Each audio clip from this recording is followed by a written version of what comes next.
ఆంధ్రప్రదేశ్ లో ఉండే యువతని ప్రపంచానికి అనుసంధానం చేసే బాధ్యత నాది అని మీ అందరికి ఒకసారి హామీ ఇస్తున్నా. ఒకప్పుడు ఫిజికల్ గా వెళ్ళారు, రేపు వర్చువల్ గా ఫిజికల్ గా. అంటే ఒకప్పుడు ఉద్యోగం కావాలంటే అమెరికాకు పోవాలి, అమెరికాలో ఉద్యోగం చేయాలంటే పొన్నూరులో కూర్చొని మీరు పనిచేసే పరిస్థితి వస్తుంది. అది నా కళ, అది నా ఆలోచన. అవసరమైతే మీరు వెళ్ళొచ్చు, అమ్మా నాన్న కూడా సేవలు చేస్తూ ఇక్కడే బంధువులతో కలిసి ఉంటూ మీకు ఉద్యోగాలు వచ్చే విధంగా చేయడం తెలుగుదేశం పార్టీ జనసేన విజన్ అని చెప్పి కూడా నేను మీకు తెలియజేస్తున్నా. ఏం తమ్ముళ్ళు ఆనందమేనా మీకు? ఏమమ్మా మీకు కూడా ఆనందమేనా?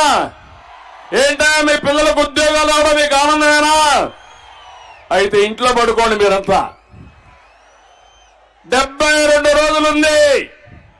ఒకటే పిలిపిస్తున్నా, 72 రోజులు రోడ్డు మీద ఉండాలి. మీరు సైకిల్ ఎక్కాలి, గ్లాసు పట్టుకోవాలి, 2 చేతులకు 2 జెండాలు, తెలుగుదేశం జనసేన జెండా పట్టుకొని ప్రజల దగ్గరికి వెళ్ళండి.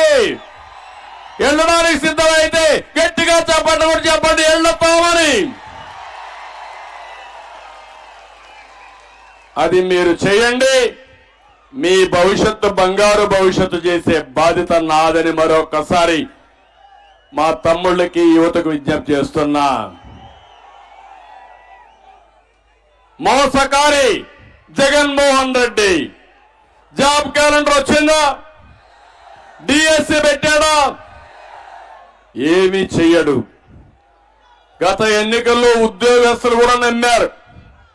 నేను ఆ రోజు పిఆర్సీ ఇచ్చాను. రాష్ట్రం 2గా విడిపోయినప్పుడు మనకు ఆదాయం లేకపోయినా అప్పులున్నా నేను ఒకటే ఆలోచించాను, తెలంగాణతో సమానంగా పిఆర్సీ 43% ఫిట్మెంట్ ఇచ్చాను. అదే మాదిరిగా ఉద్యోగ వయస్సును కూడా పెంచాను. ఎక్కడా ఎవ్వరికి ఇబ్బంది లేకుండా డిఏలు, పెన్షన్లు, ఇతర బకాయిలు అన్ని చెల్లించాను. కానీ ఇతను వచ్చాడు, మోసం చేశాడు, మోసపోయారు. సిపిఎస్ ఒక వారంలో రద్దు చేస్తానని రద్దు చేశాడా అని మిమ్మల్ని అడుగుతున్నా. ఎన్ని వారాలైనాయి అయినా రద్దు చేయడు. ఇంకో పక్క సిపిఎస్ పోతే పోయింది, నెలవారీగా జీతాలు వస్తున్నాయని మిమ్మల్ని అడుగుతున్నా. ఒకప్పుడు ఎక్కువ జీతాలు కావాలనే ఉద్యోగస్తులు ఇప్పుడు నెలవారీ జీతం వస్తే చాలు, తగ్గించుకుంటే చాలనే పరిస్థితికి వచ్చారంటే ఎలాంటి దుర్మార్గుడో ఒక్కసారి మీరు ఆలోచించుకోవాలి. పెన్షన్లు సొమ్ము కొట్టేశాడు, డిఏలు పెండింగ్ పెట్టాడు. ఏది చేసినా రివర్స్ లో చేసే పరిస్థితికి వస్తున్నాడు. ఈరోజు ఒక ఉద్యోగస్తులకి, పెన్షన్దారులకి 20,000 కోట్ల రూపాయలు బకాయిలున్నాయి. కాంట్రాక్టర్లకి 95,000 కోట్ల రూపాయలు బకాయిలు పెట్టే పరిస్థితికి వచ్చాడు. ఉపాధ్యాయుల్ని మద్యం షాపుల వద్ద కాపలా పెట్టే పరిస్థితికి వచ్చాడు. కొందరు పోలీసులు రోజు వారి దగ్గరికి వెళ్లి కేసులు పెట్టే పరిస్థితికి వచ్చారు. నేను ఒక మాట అడుగుతున్నా, ఇక్కడ పోలీసులు ఎక్కడ కనపడడంలా, రావడం మానేశారో నాకు తెలియలే. లేరా? పోలీసులే కనపడలే ఇక్కడ నాకు. ఏంటి పోలీసులు తొందరలో ఇక్కడే ఉంటారు మళ్ళా మీరు.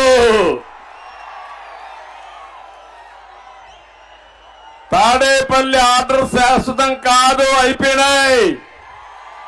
ఎక్స్పైరీ డేట్ దగ్గర పడింది. దాన్ని నమ్ముకొని అవి తింటే మాత్రం మీ పని అయిపోతుంది.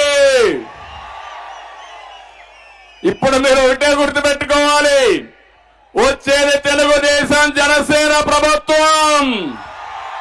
జన ప్రపంచాన్ని చూశారు.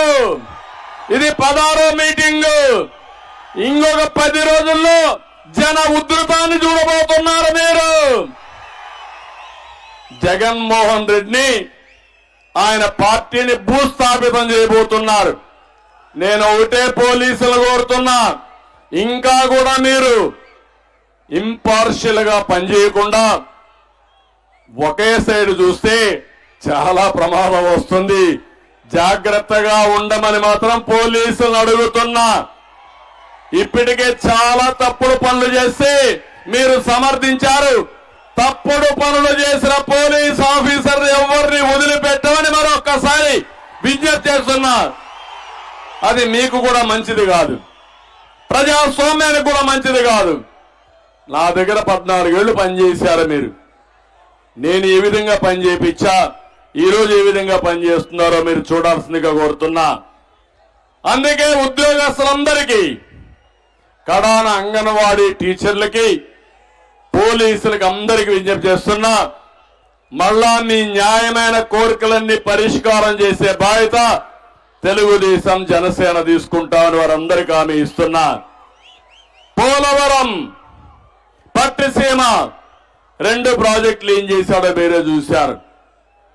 నేను ఒకటి ఆలోచించాను, పట్టిసీమను పూర్తి చేసి కృష్ణా డెల్టాకు నీళ్లు తీసుకొచ్చి ఇక్కడ మీరు వాడే నీళ్లు శ్రీశైలం ద్వారా రాయలసీమకు కానీ అదే మరి నాగార్జున సాగర్ కు ఉపయోగించుకుంటే ఎక్కడ కూడా ఇబ్బంది లేదు ఉంటుందని ఆలోచించాను. ఈరోజు ఆ పట్టిసీమను కూడా పాడు చేస్తున్నారు. పోలవరం 72% పూర్తి చేశాం.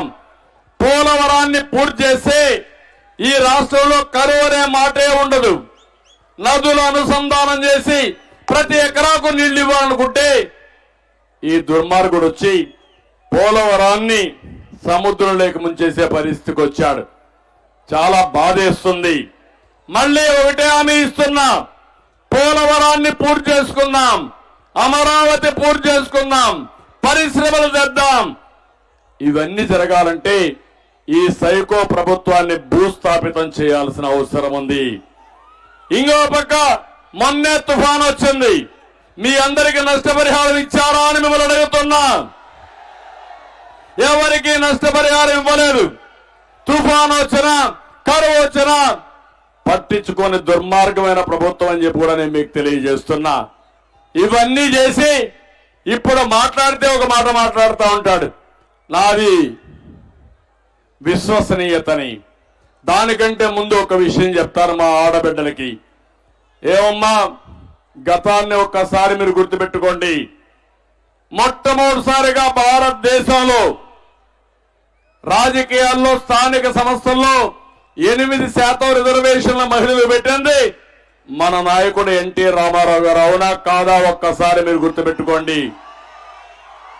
అక్కడి నుంచి మహిళా సాధికారత ప్రారంభమైంది. ఆ రోజు మన నాయకుడు ఆలోచించి ఒకే మాట చెప్పాడు, తల్లిదండ్రులకు ఆడబిడ్డ అయినా మగబిడ్డ అయినా సమానమే, ఆస్తిలో సమాన హక్కు ఇవ్వాలని చెప్పిన నాయకుడు నందమూరి తారక రామారావు గారు. చట్టం తెచ్చిన వ్యక్తి నందమూరి తారక రామారావు గారు. ఆ తర్వాతే దేశంలో చట్టాలు వచ్చాయి. ఇప్పుడు మీరు చూస్తా ఉంటే కడాన రాజశేఖర్ రెడ్డి సంపాదించిన ఆస్తిలో వాటా ఇవ్వలేదని ఆయన కూతురు అడుగుతా ఉందంటే సమాధానం ఏం చెప్తాడో ఈ యొక్క సైకో జగన్మోహన్ రెడ్డి ఆలోచించుకోవాలి. నేను వచ్చిన తర్వాత చదువుకోని మహిళలు కూడా సమర్థత ఉంది, తెలివితేటలున్నాయి. మీరు వంటింటికో లేకపోతే ఇంటికే పరిమితం కాకూడదని డాక్రా సంఘాలు పెట్టాను. డాక్రా సంఘాలు పెట్టి పొదుపు ఉద్యమం నేర్పించాను. మీరు రూపాయి పొదుపు చేస్తే నేను రూపాయి ఇచ్చాను. మీకు నాయకత్వాన్ని ఇచ్చాను, మీ పనులన్నీ చేశాను. తద్వారా మీకు పరిశ్రమలు పెట్టాలని, స్వయం ఉపాధి కల్పించాలని అన్ని విషయాల్లో ముందుకు తీసుకెళ్ళాం. ఈరోజు డాక్రా సంఘాలు బ్రహ్మాండంగా పనిచేస్తున్నాయి. అన్ని వ్యవస్థల్ని విధ్వంసం చేయగలిగారు. కానీ డాక్రా సంఘాలు ఉన్నాయంటే అది నేను వేసినటువంటి గట్టి పునాది.